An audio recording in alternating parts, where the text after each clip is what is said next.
Thank you for tuning in to Relationship Lounge podcast. My name is Coach Debb, and I welcome you. Today, we're going to talk about self-love, which is very important.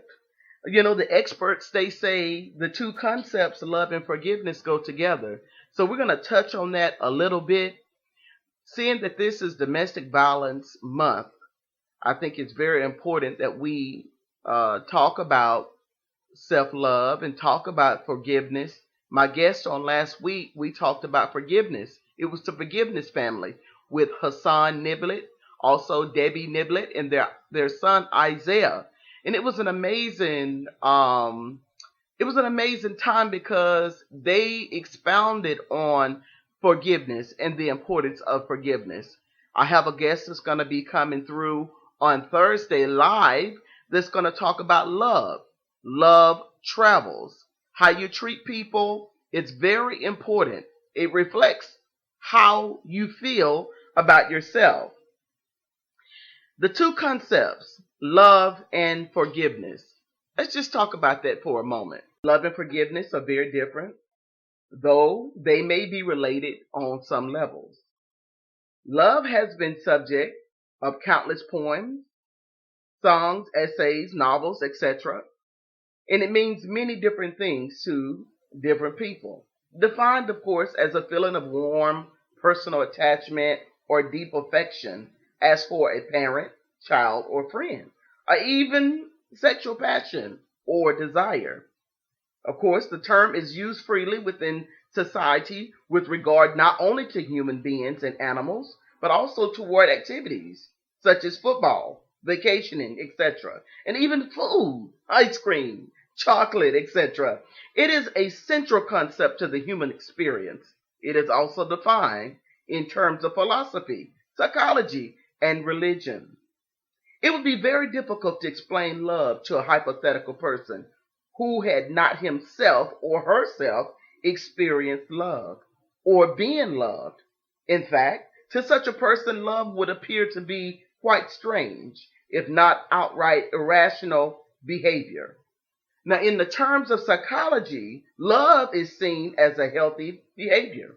Evolutionary theories, they suggest that love is a result of natural selection. From a spiritual standpoint, love is believed to be a gift from God.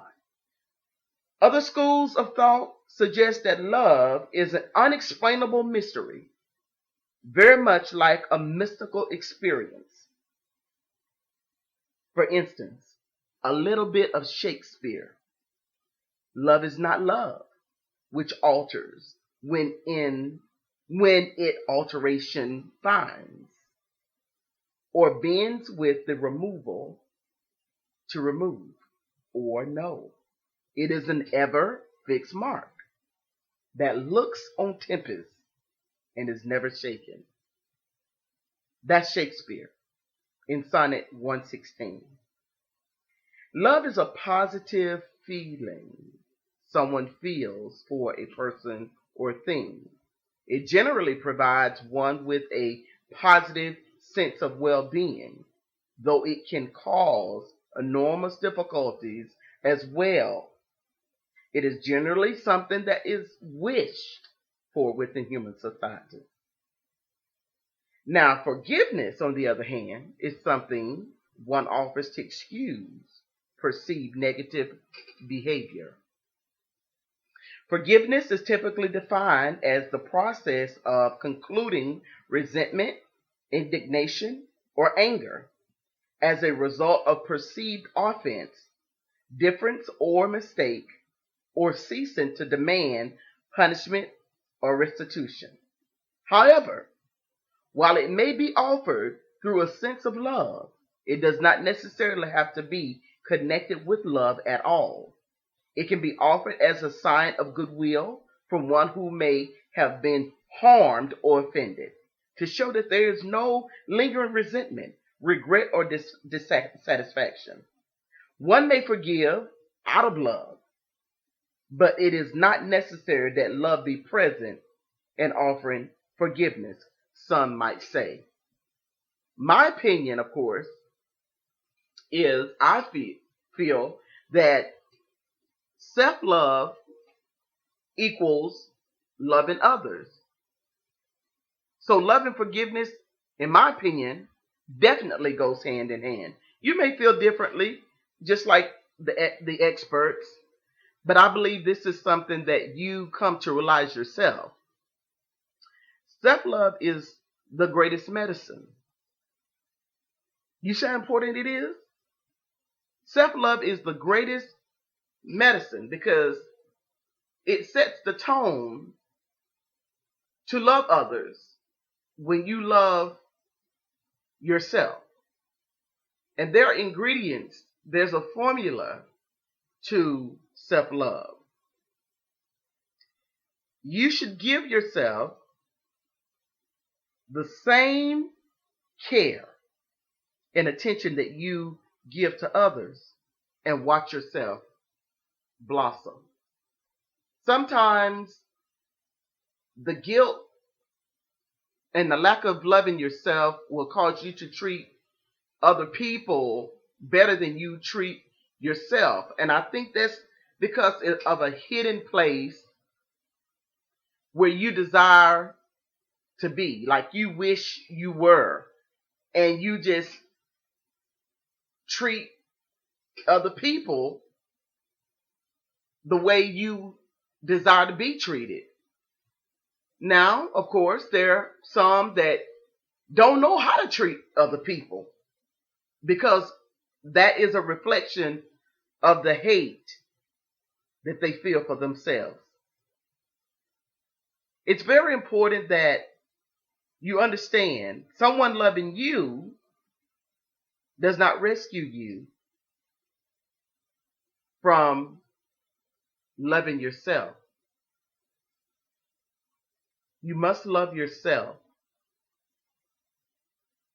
You cannot look for other people to love you out of a situation, out of a mess, out of what you're feeling about yourself. You yourself has to love you. I call it the imposter within. I call it the imposter within because you're hiding. You're hiding. And people, a lot of people do. It's the facade of a many talented people. You know, their convictions that are fake, and the inadequacy, the incompetence, the failure that we lack. You know, these are things that we battle with, and a fear that will soon be exposed. It's an imposter syndrome, and it's real. And it's preventing us as a people from fulfilling our potential because we're hiding behind a lie. We have to confess up, and we have to admit that we are battling with this imposter syndrome. We have to drop unrealistic expectations of ourselves. We have to allow ourselves to make mistakes. And we have to be okay with it. We have to think different thoughts. We have to encourage ourselves. We have to affirm who we are as good people, as being good. We have to bring presence to the situation. Our best qualities, our boldest self, our core values, our skills, our knowledge, our personality. We need to get to know our authentic self. Yes, we do. And how can we get to know our authentic self? By challenging our fears.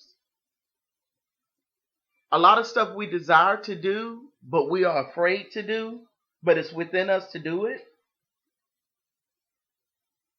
So we need to listen to our authentic needs and desires and move away from acting out on fear and failure. We need to believe in ourselves. We battle with a guilt complex. These are things that take place when we're battling with self-love, when we're battling with loving ourselves, which is a guard, a barrier that gets in the way of us loving others and spreading love and forgiveness to others, because these are all the things that we battle with ourselves. We have to face up to our wrongdoing, however big or small, and seek forgiveness. The forgiveness that we seek is within ourselves. We need to ask ourselves to forgive us individually, because some of us are traumatized from things that happened when we were younger, and it's not our fault. And we need to speak to that insecurity or that guilt place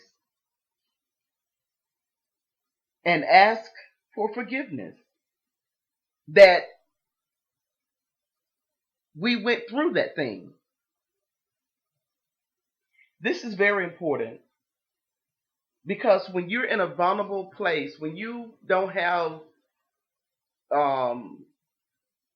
a say about the things that you experienced that traumatized you, you grow up with that guilt that you could have done something, or you wish you had done something, or you just blame yourself, not the one that did it to you, but yourself. So you want to say, Deborah, it's okay. The older Deborah would tell the little Deborah, I appreciate you. You were as strong as you could be. You did all you could do. And I'm sorry that you went through that, but it's okay now. You are a champion. You are a survivor. We must seek forgiveness from within.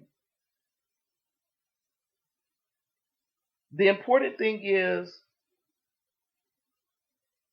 the tools is meditation. The tools are praying. The tools are doing something to relax your mind. The tools are writing. The tools are whatever it is that you enjoy, so that you're able to find that place of unforgiveness. Face what you've done. When you face what you've done, you have a choice. Being honest may result in consequences for you and the person, but ask yourself, what's the right thing to do? Explore the feeling is one. When doing so, it could cause a little anxiety. But the thing about it is, you got to get that off of you. It's important to breathe and understand that this is a part of the process. Don't be afraid. You have to get past this thing. Be clear on your values is another thing. See any guilt you feel as a result of your actions as a warning light for your moral code. Now, we're talking about the guilt complex and you holding things that you need to forgive yourself for. Also, being present. That's mindfulness. which is a deliberate practice of being present in the moment on purpose without judgment. Another thing is seeking, again, forgiveness. No one can change the past, but by practicing, being in the present, taking responsibility, and facing the root cause of the feeling of guilt, there is personal power to change the future. That needs to sit right there for somebody to think about today.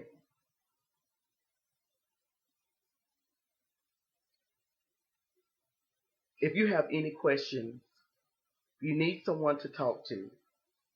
Relationship Lounge is a platform where you can share, you can reveal, and you can heal. You share what you've been through, and of course, your survival. I want to thank you for tuning in to Relationship Lounge today. Please, of course, check all social media for time and dates for the coming podcast and also the live. Remember to love everybody and be an example.